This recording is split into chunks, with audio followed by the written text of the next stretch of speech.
Fala aí pessoal, beleza? Como é que vocês estão? Iniciando mais um acompanhamento mensal, vamos falar sobre o Alzirão da Massa e se você, o nosso querido LZR. E se vocês viram o vídeo do mês passado, algumas pessoas ficaram um pouco assustadas, inclusive com as contas que eu fiz, mostrando que a alavancagem do fundo, ela não é bem aquilo que está mostrando, ela é maior e até em relação ao patrimônio, porque é um fundo pequeno, é um fundo de 1,6 bi de ativos, né? Ele tem 1,6 bi de ativo, tá dando um patrimônio líquido de 1,2 aí, mais ou menos.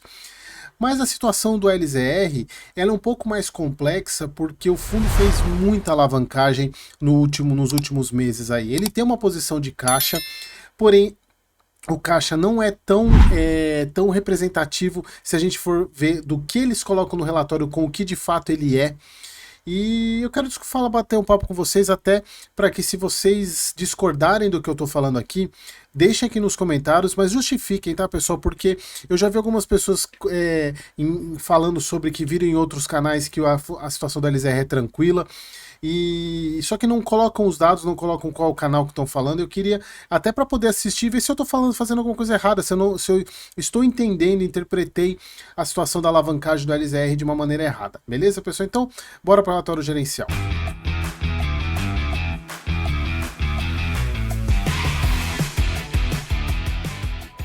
Então vamos lá, pessoal, relatório gerencial agora de fevereiro.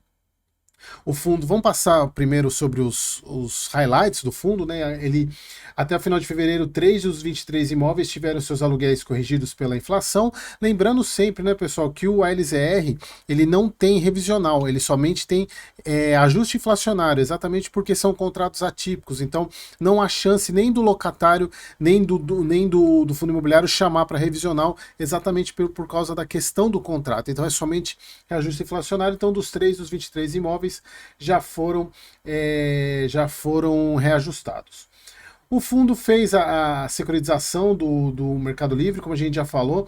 E aqui, pessoal, uma securitização que é aquela securitização padrão e muito bem feita, por sinal, que outros fundos também fazem, onde o fundo acaba usando o que ele recebe de receita de locação para pagar as despesas financeiras do CRI. Isso é muito bom, porque acaba que isso não compromete o fundo, não compromete o caixa do fundo. O caixa do fundo fica somente para amortizar o principal. Já as despesas, elas saem do resultado operacional do fundo, dos contratos de locação. E como a gente está falando de Mercado Livre, diferentemente dos Correios lá do TRBL, a gente está falando de uma empresa privada, uma empresa que aparentemente não tem problemas, mas esse aparentemente até dá o problema.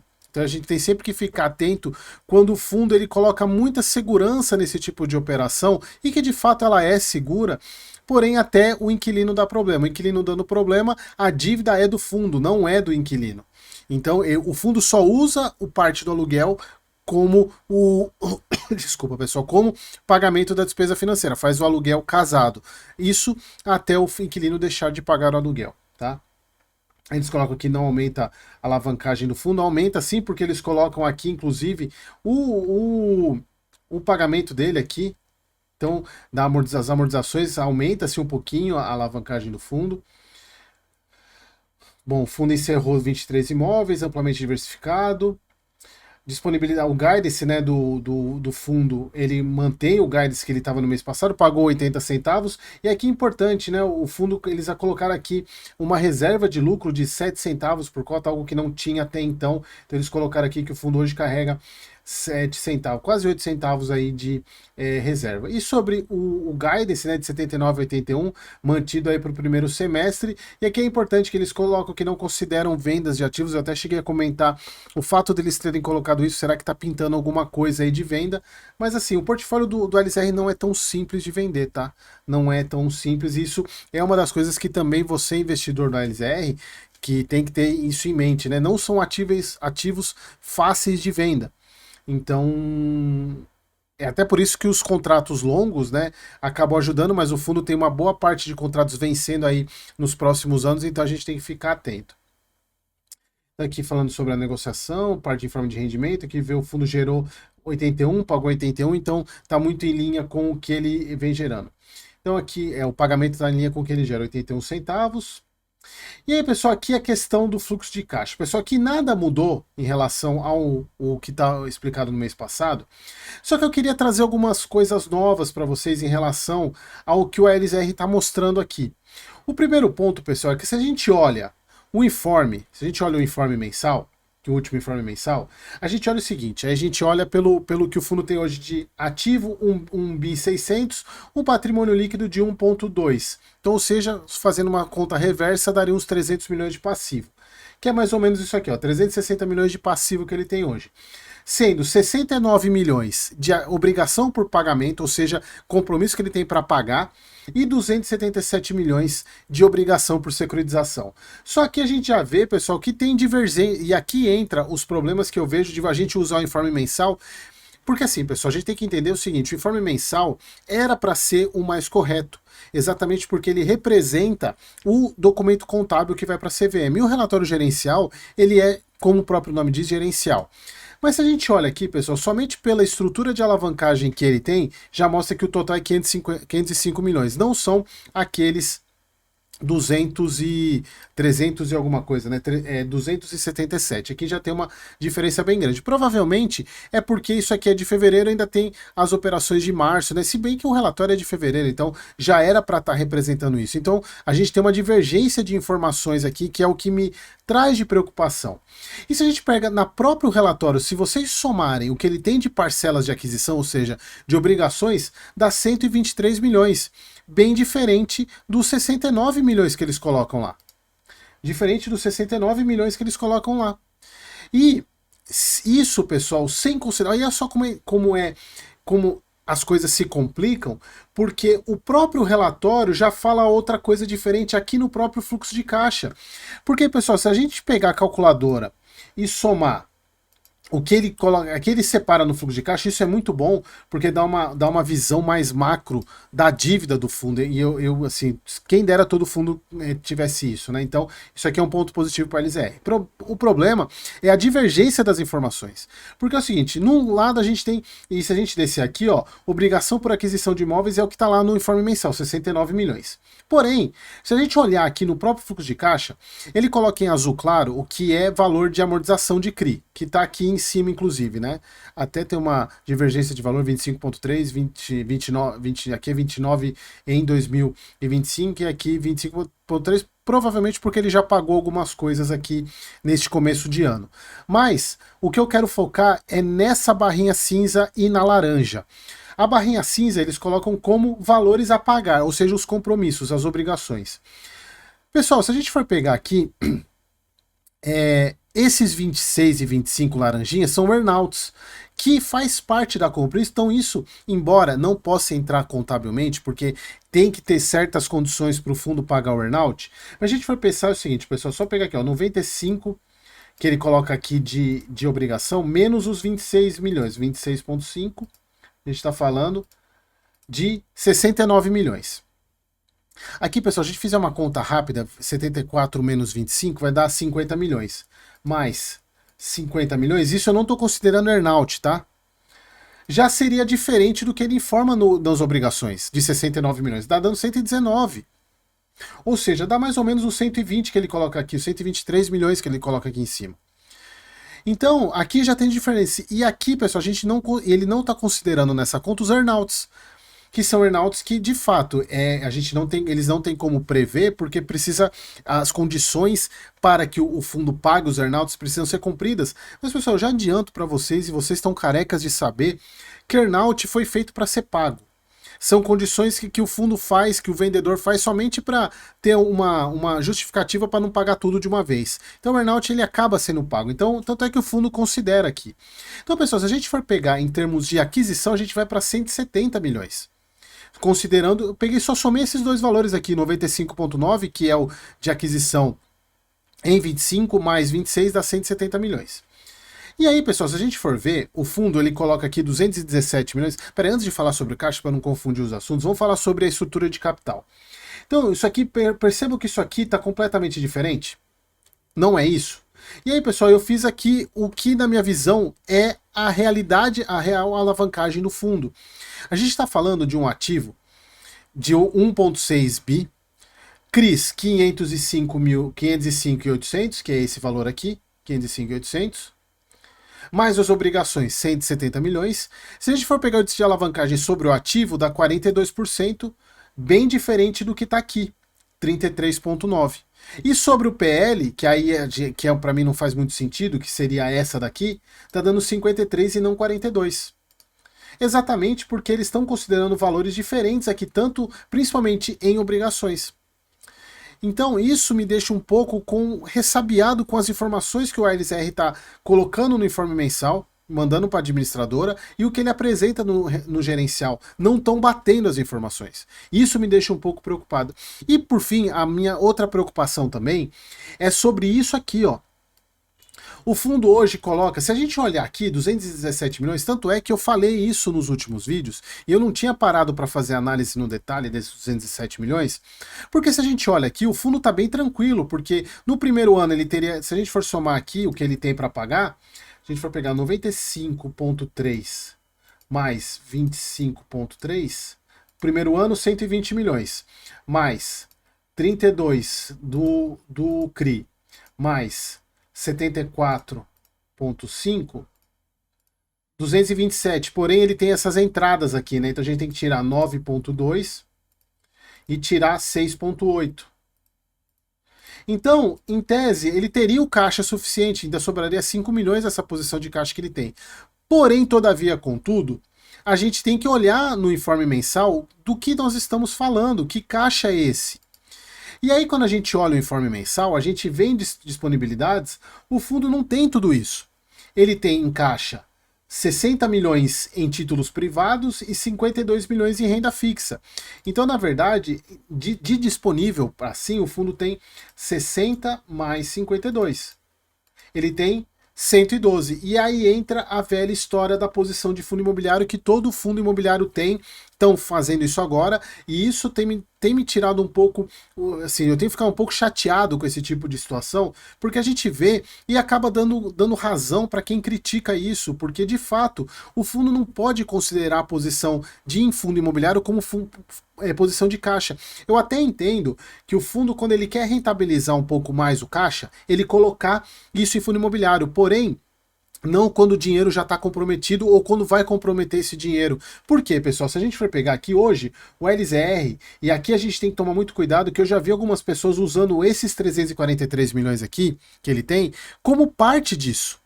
Claro, se você somar esses 343 milhões com isso, o ALSR tem fundo de sobra, tem dinheiro de sobra para pagar. Só que aí que tá, o que corresponde a esses 343 milhões? A gente vai no trimestral. E aí a gente olha primeiro, esse Trishman Spire Renda Corporativa, que são 138 milhões, esse daqui, pessoal, nada mais é do que o próprio TRSE, que é o Dupont, que é esse de imóvel, pessoal. Então é um fundo imobiliário que o LZR é praticamente dono dele, que foi uma estrutura usada para comprar o ativo da Decathlon. Aqui, ó, é via o... Não é da Decathlon, é o Dupont, cadê? Aqui é o Dupont, via TRSE. Então, na verdade, esse fundo imobiliário não pode ser considerado. Então, só dessa brincadeira aqui, a gente já tirou, só daqueles 300 e 300, deixa eu só pegar a conta pra gente fazer a calculadora aqui, quanto de fato o fundo teria nessa parte de fundo imobiliário. Se a gente for pegar aqui, o fundo imobiliário, ele tem 343,469. Opa, 343,469, beleza? Então eu não vou colocar os outros zeros aqui. Então 343,469. Então se a gente for tirar aqui, a gente já tem que tirar 138 menos 138, 389. Só que já sobra 205 milhões. Beleza, vamos continuar olhando aqui, ó. Outro, Aliança Digital Health. Esse daqui, pessoal, é o fundo imobiliário que ele tem o imóvel da Sky e é o fundo imobiliário que está entrando o Scala. Então esse aqui também não é uma posição que ele vai vender. Então, mesmo 111 milhões. 38,849. Não, tem que tirar esse 849 aqui, né? Eu tô fazendo sem considerar. Vou colocar 9 aqui para deixar certinho. Então já caiu para 93 milhões. De tudo aquilo que ele tinha, já cai para 93 milhões. E aí, pessoal, se a gente de fato somar com o que ele tem de disponibilidade, daria os 217 milhões, né, mais ou menos. Né, 217 milhões, sobrando os fundos que de fato ele considera como imóvel, né, que são imóvel. Então a gente somar aqui com mais 60, 0,25 mais 52, 8, 3, 4, 206 milhões. Porém, ainda eu quero gastar um tempinho aqui nessa composição de fundo imobiliário que ele tem hoje. Se a gente for pegar, cadê? Ai, caramba. Aqui, ó. Se a gente for pegar, lembra, pessoal, ele vendeu o imóvel lá pro GGRC, 42 milhões. Se ele vender isso aqui agora, ele vai tomar prejuízo. Porque ele vendeu no patrimonial do GGRC. Então ele pegou no patrimonial do GGRC, o GGRC está com deságio ainda. Então ele tomaria prejuízo. Então ele não venderia essa posição. Interlogístico, qual que é a liquidez? Também 5 milhões aqui. Outro aqui, o Verita Multi-Estratégia. Talvez esse aqui tenha um pouco mais de esses dois aqui, esse Devants Properties aqui também não tem tanta liquidez assim. Então, pessoal, a situação do ALZR ele não tem esse caixa todo, essa disponibilidade toda. E aí ele tem uma parte aqui, se vocês observarem, ele tem uma parte aqui que é em SPE. E essa SPE também é considerada, a gente considera como imóvel do fundo, não é para vender. Então, pessoal, assim, o fundo hoje de disponibilidade ele tem 111 milhões, o que já reduziria a questão do caixa do fundo para pagamento do que ele tem de compromisso para apenas um ano, para apenas 2025. Entenderam qual que é a situação, pessoal? Então, assim, a não ser que eu esteja fazendo alguma conta muito errada, eu não vejo como o ALZR ele tenha esses 217 milhões de disponibilidade aqui. Então, assim, se alguém tiver alguma visão contrária do que eu tô falando, deixa aqui nos comentários, pessoal, porque aí eu volto e estudo, porque de fato, tudo bem, ele tem tem valores a receber aqui, 37 milhões, que aumentaria um pouco até o caixa, mas assim, pessoal, sendo bem otimista, e considerando que ele tem essa posição de fundo imobiliário que ele possa vender, a gente está falando aqui pelo menos de 2 anos aí que o fundo tem de tranquilidade. Eu colocaria 1 ano e meio. Tá? Mas a gente tem que pensar o seguinte, nós estamos falando de 2 anos que a gente ainda vai ter eleição ano que vem. Por isso que eu acho que o ALZR ele exagerou um pouco na questão de aquisições. Ele estava numa situação confortável. Ele fez uma emissão, estava numa situação confortável, uma posição de caixa, porém acho que ele deu um salto maior que a perna. Na minha visão, ele deu um salto maior que a perna. Continua sendo um baita fundo imobiliário, eu acho que a gestão ela é muito competente, porém eu fico um pouco preocupado desse crescimento um pouco desordenado que o ALZR teve. É claro que a gente tem que pensar que os fundos para crescer, às vezes eles têm que botar um certo risco na ponta do lápis aí. Eu só me questiono esse valor de caixa aqui, porque ele está considerando claramente fundo imobiliário que tem aqui dentro. Praticamente uns 100 milhões aqui, ele está considerando de fundo imobiliário. Mas será que ele consegue vender isso? É claro que, pessoal, e aqui a gente sempre volta a falar, naquilo que eu falei, inclusive, quando eu falei do XPML, pode ter posição aqui, tirando esses dois fundos que eu falei, tanto o fundo lá da Dopon quanto o fundo de data center, ele pode pegar aqui e tanto esses 3 aqui, não, esses 4, né? O Inter, o GGRC nem tanto, mas esses outros aqui, ele pode se desfazer dessa posição aqui. A gente está falando aqui de mais uns 50 milhões, mais ou menos. E claro, ele pode vender um pouco do GGRC, aí toma prejuízo na questão, mas aí é um risco que o fundo vai ter que correr. Então, pessoal, assim, é algo da gente pensar. Você, cotista do ALZR, tem que monitorar isso. Assim, o fundo colocou para o portfólio bons ativos. Eu tenho um certo receio contra do Scala, tanto é que saiu até um fato relevante que o fundo vai ter que pagar ainda mais 30 milhões. Porém, aqui não é tão preocupante porque a negociação era de 150 e ele tinha pago 130, 120. Teve uma redução, e aqui exatamente por causa da questão das melhorias que iam ser feitas no ativo para aumentar a carga dele, né, para 1,2 megawatts aqui. Então, o fundo, na verdade, ele já está aqui, foi 13 milhões pago com caixa e 17 milhões pagos através da segunda integralização do CRI. Então, em tese, não muda muito. Aqui a gente vê que o cap da operação está interessante, né? Acho que está até melhor do que estava no início. Mas assim, pessoal, foram boas compras, bons inquilinos, mas é algo que você, cotista, tem que ficar esperto. Ficar esperto e monitorar como é que vai ser esse ano. E na minha visão, a não ser que eu esteja falando besteira aqui, pessoal, não seja que eu esteja falando besteira, mas eu ainda não vi argumentos que justifiquem que eu não esteja. Então, se você tiver algum outro argumento, deixa aqui nos comentários, vamos bater um papo, mas de fato eu não estou confortável com essa situação da alavancagem do LZR. E assim, eu posso falar, eu sou cotista da LZR, mas eu dei uma segurada nas compras, inclusive nas recomendações que eu faço para os membros, eu também tenho opinião para eles lá sobre o LZR.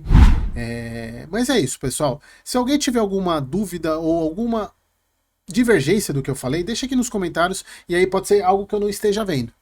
Beleza, pessoal? Então era isso. Espero que vocês tenham gostado e até o próximo vídeo.